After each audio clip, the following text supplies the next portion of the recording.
In the heart of the 9th century, during one of the most turbulent periods in church history, a legend began to circulate, quietly at first, whispered in corners, recorded cautiously in manuscripts, and then echoed across centuries. It tells of a woman named Joan, born with a brilliant mind in an era that saw women as unworthy of education or authority. But Joan was different. Hungry for knowledge, she defied every boundary society placed before her. According to the legend, she disguised herself as a man and adopted the name John Anglicus, also known as John the Englishman. Some versions say she was helped by a scholar lover who introduced her to the monastic world. Others claim she did it alone. Either way, she rose through the ranks by sheer intellect. In monastic schools and in Athens, John Anglicus stunned scholars with her mastery of Latin, Greek, and theology. Eventually, her name reached Rome, and there her talents brought her into the orbit of power. Her wisdom impressed everyone from common priests to the highest ranks of the clergy. When the sitting pope died, the Roman people and the church officials, unaware of the truth, elected John Anglicus as the next pope. She became Pope John VIII, and for over 2 years, ruled the church with insight, balance, and intelligence. Some legends suggest she encouraged scholarship, promoted fair governance, and earned deep respect from both religious leaders and lay people.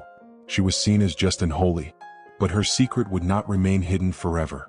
During a grand procession in Rome, possibly along the route between St. Peter's Basilica and the Lateran Palace, disaster struck. The Pope collapsed in the middle of the street. To the horror of those watching, she went into labor and gave birth right there before the crowd. In an instant, the Pope's true identity was exposed. The shock was enormous. Reactions varied, from disbelief to rage. Some accounts say she was killed on the spot by the crowd.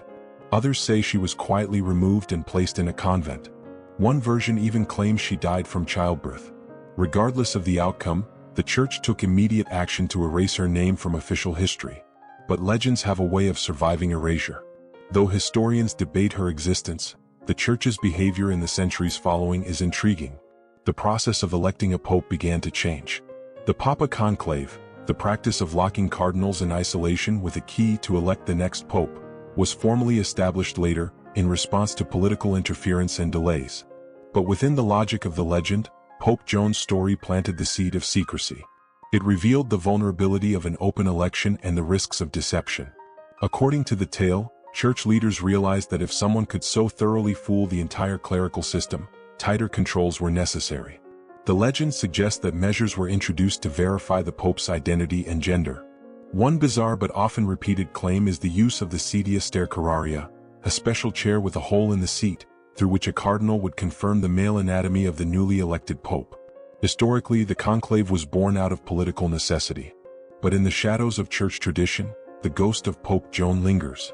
Her story is not just one of deception, but of brilliance, ambition, and the price of defying a world that refused to let women lead.